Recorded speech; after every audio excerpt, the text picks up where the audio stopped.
नमस्कार दोस्तों, स्वागत है आप सभी का। दोस्तों, हमारी मातृभूमि संतों और मंदिरों की भूमि है। यहाँ पर महात्मा और संतों का जन्म हुआ है। इन व्यक्तियों ने अपने भक्ति भाव से न केवल ईश्वर की प्राप्ति की है, बल्कि दूसरों का भी जीवन प्रकाश से भरा है। नरसिंह मेहता भी एक ऐसे ही महान भक्त हैं, जिनके बारे में दोस्तों आज की इस वीडियो में हम आपको बताएंगे। और साथ ही में दोस्तों यह भी बताएंगे कि कैसे एक भक्त जब अपने भगवान के ऊपर पूर्णतः आश्रित हो जाता है तो भगवान कैसे उसकी रक्षा करते हैं, कैसे उसके द्वारा दिए गए वचनों की लाज रखते हैं। तो दोस्तों शुरू करते हैं इस वीडियो को। लेकिन दोस्तों वीडियो की शुरुआत करने से पहले हम आपको याद दिला देना चाहते हैं कि आपने अभी तक भी इस चैनल को सब्सक्राइब नहीं किया है तो दोस्तों जल्दी से इस चैनल को सब्सक्राइब कर लें और पास ही में लगे बेल आइकन को भी ज़रूर से दबा दें, ताकि दोस्तों आप सभी को हमारे द्वारा अपलोड किए गए सारे वीडियोज़ की नोटिफिकेशन सबसे पहले मिल पाए। दोस्तों, नरसिंह मेहता एक बहुत ही बड़े सेठ और साहूकार थे, जो कि दोस्तों अपनी पुत्री नानी बाई के विवाह के पश्चात अपना सर्वस्व दान कर वन में चले गए थे और उसके पश्चात उन्होंने संतों की टोली में अपनी जगह बनाई। दोस्तों, नरसिंह मेहता की ऐसी भक्ति से प्रेरित होकर बहुत से साधु संत उनके साथ भक्ति में लग गए, मगर कुछ लोगों को नरसिंह जी का प्रसिद्ध होना अच्छा नहीं लगता था। वह लोग नरसिंह जी को परेशान करने के लिए नित नए बहाने ढूंढा करते थे। एक बार की बात है दोस्तों, द्वारिका जाने वाले यात्री जूनागढ़ आए और उन यात्रियों के पास कुछ धन रखा हुआ था, जिन्हें वह डाकुओं के भय से अपने पास नहीं रखना चाहते थे। इसलिए वे सब एक ऐसे साहूकार को ढूंढ रहे थे जो उस धन के बदले में उन्हें एक हुंडी दे दे। दोस्तों, उस समय हुंडी एक पत्र होता था। उस हुंडी में रकम और दूसरे सेठ का नाम लिखा होता था और हुंडी लिखने वाले की मोहर तथा हस्ताक्षर होते थे। उसे दूसरे नगर के सेठ को देने पर वह सेठ लिखी हुई रकम दे देता था तथा इससे रास्ते में होने वाली चोरी का खतरा नहीं रहता था। जब उन यात्रियों ने किसी नगर सेठ का नाम पूछा तो कुछ शरारती व्यक्तियों ने नरसिंह जी का नाम दे दिया। वह यात्रीगण नरसिंह जी के पास जाकर उनसे प्रार्थना करने लगे कि वह उनको हुंडी लिखकर दे दें।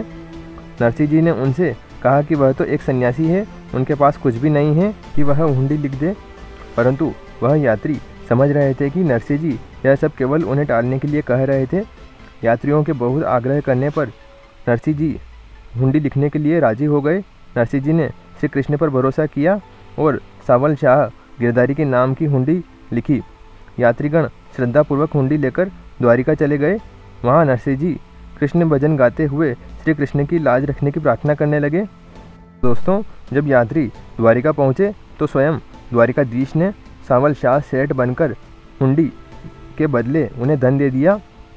अब दोस्तों ऐसी ही एक और घटना उनके जीवन में एक बार फिर से हुई, जब भगवान श्री कृष्ण ने उनका एक बार फिर से साथ दिया और उनकी लाज रखने में उनकी सहायता की। दोस्तों, नानी बाई का मायरा भगवान श्री कृष्ण की भक्ति पर आधारित कथा है, जिसमें मायरो अर्थात बात जो कि मामा या नाना द्वारा कन्या को उसकी शादी में दिया जाता है, वह बात स्वयं श्री कृष्ण लाते हैं। नानी बाई नरसिंह जी की पुत्री थी और सुलोचना बाई नानी बाई की पुत्री थी।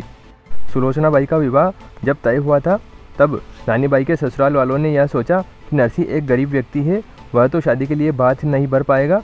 उनको लगा कि वह अगर साधुओं की टोली को लेकर पहुँचे तो उनकी बहुत बदनामी होगी।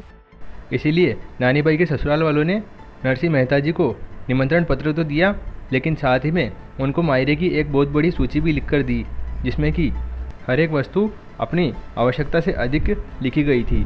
दोस्तों, उस मायरे की सारी रकम जोड़कर 56 करोड़ से ऊपर निकल रही थी। दोस्तों, नानी बाई के ससुराल वालों ने यह समझा कि अब नरसिंह मेहता इस सूची को देखकर नानी बाई के मायरे में उपस्थित ही नहीं होगा और नानी बाई के ससुराल वालों को बिल्कुल भी लज्जित नहीं होना पड़ेगा।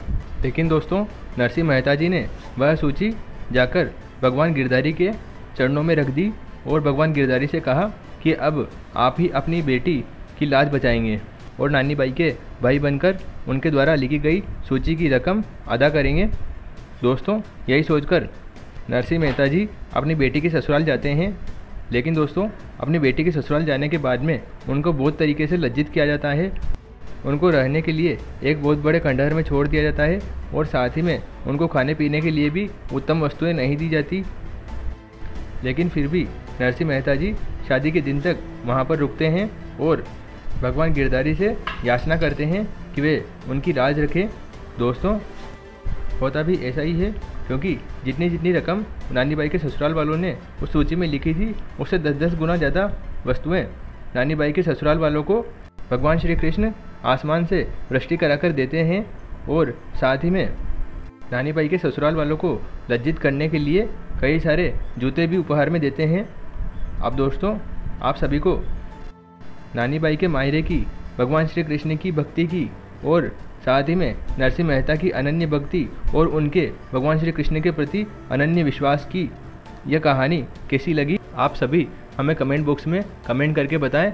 और दोस्तों, इस वीडियो को लाइक करें, दोस्तों के साथ में इस चैनल को सब्सक्राइब करें। मिलते हैं दोस्तों अगली वीडियो में, जब तक के लिए जय हिंद, वंदे मातरम।